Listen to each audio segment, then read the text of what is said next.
Halo, assalamualaikum warahmatullahi wabarakatuh. Balik lagi dengan Media Belajar Indonesia. Kali ini kita bakal bahas soal SKB CPNS, yaitu untuk guru IPS.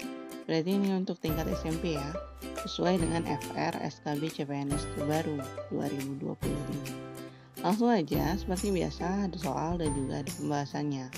Di soal pertama, Adit memenangkan lomba Olimpiade matematika se-kabupaten. Ia mendapatkan banyak pujian dari guru dan teman-temannya. Hal ini memacu semangat Adit untuk terus belajar agar bisa memenangkan olimpiade serupa di tingkat provinsi.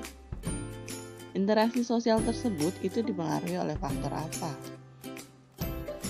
Ada yang bilang kan interaksi sosial, ada FR-nya adalah keluar.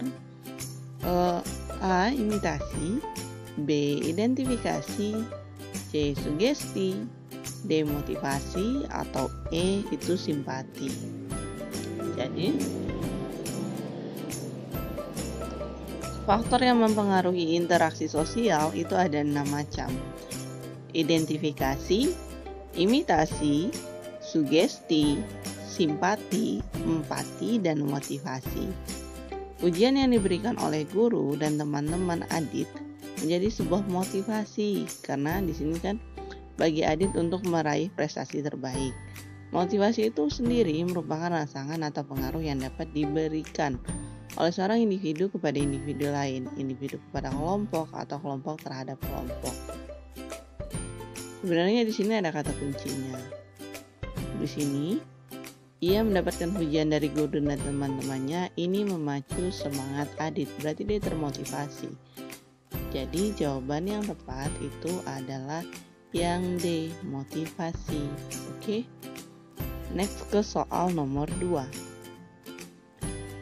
Adanya bencana alam gunung meletus membuat warga sekitar kehilangan tempat tinggal serta harta benda. Hal ini membuat masyarakat Indonesia membuat posko-posko penanganan bantuan untuk korban bencana alam tersebut. Banyak masyarakat yang memberikan bantuan bagi para korban. Tindakan tersebut itu menunjukkan pola interaksi sosial asosiatif yang berbentuk A. Akulturasi, B. Asimilasi, C. Kooperasi, D. Kontravensi, E. Akomodasi. Jadi, bentuk interaksi sosial asosiatif itu dibedakan menjadi 4. Koperasi, kooperatif itu sama ya. Artinya adalah kerjasama, akomodasi, asimilasi, dan akulturasi. Nah, untuk masyarakat yang saling membahu-membahu memberikan bantuan kepada korban bencana alam itu menunjukkan adanya kerjasama. Jadi di antara mereka itu meringankan beban para pengungsi korban bencana alam. Karena adanya kerjasama, maka ini jawabannya yang kooperasi. Jawabannya adalah yang C. Oke, kita ke soal nomor 3. Setiap siswa berangkat ke sekolah setiap hari, sehingga Senin hingga Sabtu, dengan menggunakan seragam sesuai dengan aturan yang berlaku. Kesadaran itu membentuk suatu keteraturan sosial karena merupakan unsur A. Tertib sosial, B. Order, C. Keajengan, D. Pola, atau E. Peran sosial. Jadi, keteraturan sosial itu berdasarkan urutannya yaitu tertib, order, keajekan, pola, keadaan yang menunjukkan adanya suatu kondisi keteraturan sosial yang bersifat tetap dan berlangsung secara terus-menerus seperti yang diungkapkan dalam soal, yakni setiap siswa pergi ke sekolah setiap hari, Senin hingga Sabtu dengan menggunakan seragam, sesuai dengan yang berlaku menunjukkan adanya keajegan. Jadi jawabannya yang tepat itu yang C. Oke, kita ke soal nomor 4. Pak Yahya bekerja sebagai tukang ojek. Ia memiliki 3 orang anak yang masih kecil. Sebelum ia pergi menarik ojek, ia mengantarkan istrinya ke pasar untuk berjualan dan mengantarkan anak-anaknya ke sekolah. Dalam hal ini, kendaraan bermotor bagi Pak Yahya itu memiliki nilai apa? A. Nilai material. B. Nilai vital. C. Dominan. E. Estetika. Atau E. Instrumental. Nilainya yang mana? Nih, menurut Profesor Notonegoro, nilai sosial itu dibagi menjadi 3, nilai material, nilai vital, dan nilai rohani. Nilai rohani ini dibagi lagi, yaitu nilai empiris, nilai estetika, keindahan ya, nilai moral, dan juga nilai religius. Dilihat dari ilustrasi pada soal, ini dijelaskan bahwa dalam kesehariannya Pak Yahya itu nggak bisa lepas dari kendaraan bermotor, kayak gitu. Kendaraan bermotor bagi Pak Yahya itu berguna untuk ngantar istrinya ke pasar untuk berjualan dan mengantarkan anak-anaknya ke sekolah. Jadi dalam hal ini kendaraan bermotor bagi Pak Yahya memiliki nilai vital, sebab kendaraan bermotor memiliki nilai guna bagi aktivitas sehari-hari Pak Yahya. Ini adalah pengertian dari nilai vital, karena kata kuncinya adalah dia nggak bisa lepas, karena ini yang utama, yang paling utama, jadi nilai vital jawabannya. B. Oke, kita ke soal nomor 5. Perhatikan beberapa gejala sosial berikut ini. 1. Membantu manusia dalam menentukan kebutuhan. Kalau ada soal kayak gini, ini kan kalian tes SKB ya. Soal waktunya tuh pasti selalu jalan. Soal yang panjang itu saya sarankan untuk baca soalnya terlebih dahulu, soalnya yang bawah. Fungsi nilai sosial bagi kehidupan manusia ditunjukkan oleh nomor berapa? Baru kita baca. Membantu manusia dalam menentukan kebutuhannya. 2. Menolong anak ketika membutuhkan bantuan. 3. Mengarahkan masyarakat dalam bertingkah laku. 4. Menentukan harga dan kelas sosial dalam stratifikasi sosial. Jadi, fungsi nilai sosial itu ada 5. Yang pertama, sebagai alat untuk menentukan harga dan kelas sosial dalam stratifikasi sosial. Ini adalah poin keempat. Terus, yang kedua, mengarahkan masyarakat untuk berpikir dan bertingkah laku sesuai dengan nilai-nilai yang ada di dalam masyarakat. Poin ketiga, sebagai alat solidaritas yang mendorong masyarakat untuk saling bekerja sama. Keempat, memotivasi manusia untuk berperilaku dan menjalankan peranannya sesuai yang diharapkan masyarakat. Dan terakhir adalah sebagai pengawas, pembatas, pendorong, dan penekanan individu untuk selalu berbuat baik. Jadi dari pilihan ini, yang tepat itu adalah yang ketiga dan yang keempat, atau pilihan yang E. Di nomor 5 jawabannya E. 6. Suatu masyarakat tradisional hingga saat ini masih memegang teguh tradisi. Dalam masyarakat mereka terdapat aturan terkait dengan larangan menikah dengan orang dari luar sukunya. Masyarakat pun mematuhi aturan tersebut. Aturan yang dimaksud itu merupakan salah satu bentuk adanya norma yang berlaku di masyarakat. Yaitu norma apa? A. Iusek, B. Mores, C. Volkswagen, D. Law. Law itu hukum ya, berarti bukan ini jawabannya. Atau E. Custom, ini lebih kayak ke adat. Oke. Nih, berdasarkan daya ikat, norma dibedakan menjadi 5. Yang pertama Iusek, itu dari caranya. Yang kedua Volkswagen, dari kebiasaan. Yang 3 Mores, tata kelakuan. Yang keempat custom, adat istiadat. Ini yang kelima law, itu aturannya hukum. Adanya larangan untuk menikah dengan orang yang berasal dari luar sukunya itu merupakan bentuk perbuatan atau tata kelakuan yang telah diatur oleh sukunya. Jadi kalau tata kelakuan itu masuknya yang Mores, B. Norma. Tata kelakuan itu sering disebut norma. Oke, kita ke soal nomor 7. Saat sedang mengikuti senam di halaman rumah kepala dusun, Mela meludah sembarangan. Ia ditegur oleh teman-temannya. Tindakan Mela merupakan bentuk pelanggaran terhadap norma apa? A. Kesopanan, B. Kesusilaan. C. Hukum enggak ya. D. Kebiasaan atau E. Agama. Agama enggak, hukum juga enggak, kayak gitu. Susila juga enggak. Dia kebiasaan atau agama. Ada norma kebiasaan atau norma kesopanan. Jadi, berdasarkan aspek-aspeknya norma dibagi menjadi norma agama, kesopanan, kesusilaan, kebiasaan, dan hukum.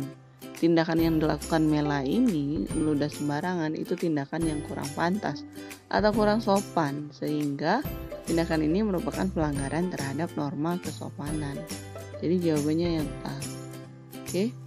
8.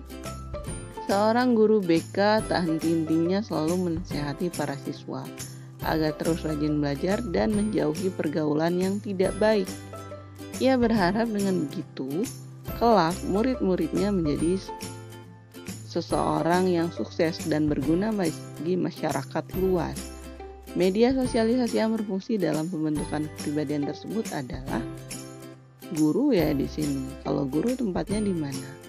Apakah di keluarga, atau di sekolah, atau di media massa, atau teman bermain, atau lingkungan kerja? Kalau guru itu tanpa penjelasannya harusnya kita tahu.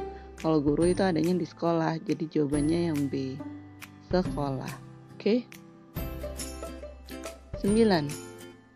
Sosialisasi yang berlangsung pada suatu masyarakat terbuka dan terjadi dalam suatu pergaulan yang bersifat kekerabatan seperti pergaulan antar teman, pergaulan antar kerabat, atau pergaulan antar sesama anggota klub itu disebut A. Sosial primer, B. Sosial sekunder, C. Sosialisasi formal, D. Sosialisasi informal, E. Sosialisasi partisipatoris.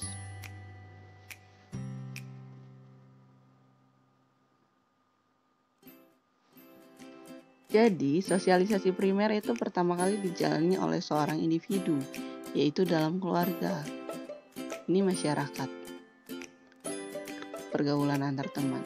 Kalau sekunder itu dilanjutkan dengan sosialisasi primer dengan memperkenalkan seorang individu pada kelompok tertentu dalam suatu masyarakat. Jadi jawabannya yang tepat adalah yang sekunder atau yang B. Untuk sosialisasinya di sini ada penjelasan bahwa untuk formal berlangsung melalui lembaga-lembaga resmi. Kalau untuk informal itu berlangsung pada masyarakat terbuka. Sedangkan partisipatoris itu menekankan pada pemberian reward atas perilaku baik yang dilakukan. Jadi ini yang B ya, sekunder. 10. Seorang anak mulai menirukan apa yang biasa dilakukan orang tuanya di rumah. Ia mulai memahami peranan seseorang dan menyadari keberadaan dirinya. Pada masa ini, seorang anak berada pada tahapan sosialisasi apa? A. Preparatory stage, B. Play stage, C. Game stage, D. Generalist stage, atau E. Young stage. Tahapan sosialisasi itu ada 4. Yang pertama persiapan atau prepare ya, atau preparatory stage. Di sini seorang anak itu mulai melakukan tahap meniru meskipun belum sempurna. Yang kedua itu tahapan play stage, yaitu seorang anak mulai menirukan perilaku orang dewasa dengan lebih sempurna dan memulai memahami suatu peranan. Jadi jawabannya yang B ya, play stage. Sedangkan tahapan ketiganya itu game stage. Anak mulai memahami peranannya dalam keluarga dan masyarakat dan mengerti adanya peraturan. Misalnya kalau dia melakukan ini berarti dia salah, kalau melakukan ini berarti tindakannya benar, gitu. D. Tahap penerimaan norma kolektif atau generalist stage. Anak sudah mencapai tahap pendewasaan sehingga ia sudah memahami peranannya dalam masyarakat luas. Terus nomor 11. Maraknya aksi begal di jalanan menyasar anak sekolahan yang pulang sekolah, meresahkan pihak sekolah dan orang tua murid. Mereka tak segan-segan melukai korban. Ditinjau dari jumlah orang yang terlibat, penyimpangan sosial tersebut termasuk A. penyimpangan individu, B. kelompok, C. primer, D. sekunder, atau E. terorganisasi. Berdasarkan jumlah orang yang terlibat dalam perilaku menyimpang itu dibedakan menjadi dua, individu dan kelompok. Kalau individu ini dilakukan sendiri, kalau kelompok dilakukan secara bersama-sama oleh suatu kelompok. Nah, di sini aksi begal itu biasanya dilakukan oleh sekelompok orang. Mereka melakukan pembegalan ketika bersama-sama dengan teman kelompoknya. Jadi jawabannya yang B, penyimpangan kelompok. Oke. Soal nomor 12. Perhatikan beberapa tindakan sosial berikut ini. Kalau ada soal kayak ini, baca soalnya terlebih dahulu, yaitu yang ini. Perilaku menyimpang yang disebabkan karena adanya subkebudayaan menyimpang itu ditunjukkan oleh nomor berapa? Not 1. Nora mengikuti kelompok geng motor. Setiap malam ia pergi keluar rumah bersama teman-temannya. Menyimpang nggak? Menyimpang ya. 2. Yaya mengikuti les privat fisika di rumah salah satu seorang gurunya setiap hari Senin. Nggak menyimpang. 3. Marno menjadi kurir narkoba. Kurirnya narkoba. Berarti ini menyimpang. 4. Maya membuka usaha semenjak ia bergabung dengan teman bisnisnya. Ini bukan perilaku menyimpang. Jadi yang menyimpang adalah 1 dan 3. Berarti jawabannya yang B. Oke. Nih. Menyimpang itu disebabkan karena adanya subkultur yang menyimpang sehingga bertentangan dengan kultur dominan. Kultur itu budaya ya. Yang bertentangan itu 1 sama 3. 13. Perhatikan beberapa faktor berikut, kita baca ininya dulu. Dari beberapa faktor tersebut yang merupakan faktor perilaku menyimpang berdasarkan pandangan psikologi adalah kalau A, kalau 1, seorang yang berperilaku menyimpang karena mendapat julukan tertentu. Dikatain ya. 2, ID berlebihan, super ego tidak aktif, ego tidak bisa memberikan perimbangan. Apakah ini dari pandangan psikologi? Mungkin ya. 3, tidak ada norma yang berlaku di masyarakat. 4, adanya penyakit mental dan gangguan kepribadian. Kalau psikologi berarti ya 2 ini. Oke. Menurut pandangan psikologi, perilaku menyimpang seringkali dianggap sebagai suatu gejala penyakit mental dan ada gangguan kepribadian, atau ada di poin keempat dan poin kedua. Jadi jawabannya yang D, 2 dan 4. Kita ke nomor 14. Pengendalian sosial merupakan bentuk pengawasan dari suatu kelompok terhadap kelompok lain untuk mengarahkan peran-peran individu atau kelompok sebagai bagian dari masyarakat agar terciptanya situasi kemasyarakatan yang sesuai dengan harapan masyarakat. Hal ini menunjukkan bahwa pengendalian sosial itu berfungsi untuk A. Mengurangi tindak penyimpangan sosial, B. Mewujudkan ketentraman masyarakat, C. Menyadari kesalahan perilaku menyimpang, D. Menciptakan sistem hukum yang mengatur hubungan masyarakat, atau E. Masyarakat dapat mematuhi nilai dan norma yang berlaku. Jadi pengendalian sosial berfungsi untuk ada 5 hal. Yang pertama, mempertebal keyakinan masyarakat terhadap norma sosial. Yang kedua, memberikan imbalan kepada masyarakat yang menaati norma. Ada nggak di sini? Oke. Ketiga, mengembangkan rasa malu. Nggak ada juga di sini. Mengembangkan rasa takut. Dan yang kelima, menciptakan sistem hukum yang mengatur hubungan masyarakat. Jadi jawabannya yang D. Oke.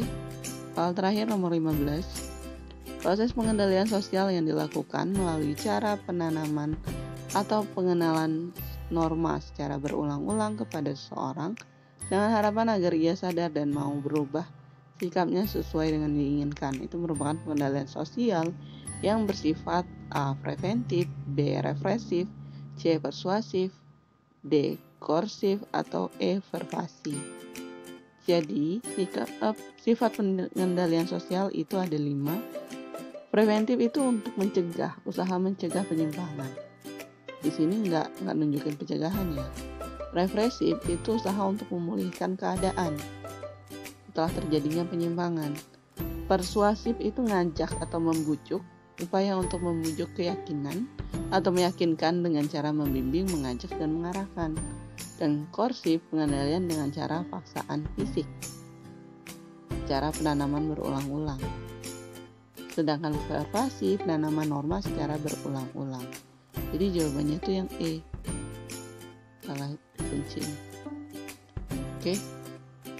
Pervasif, berulang, berarti jawabannya yang E. Oke.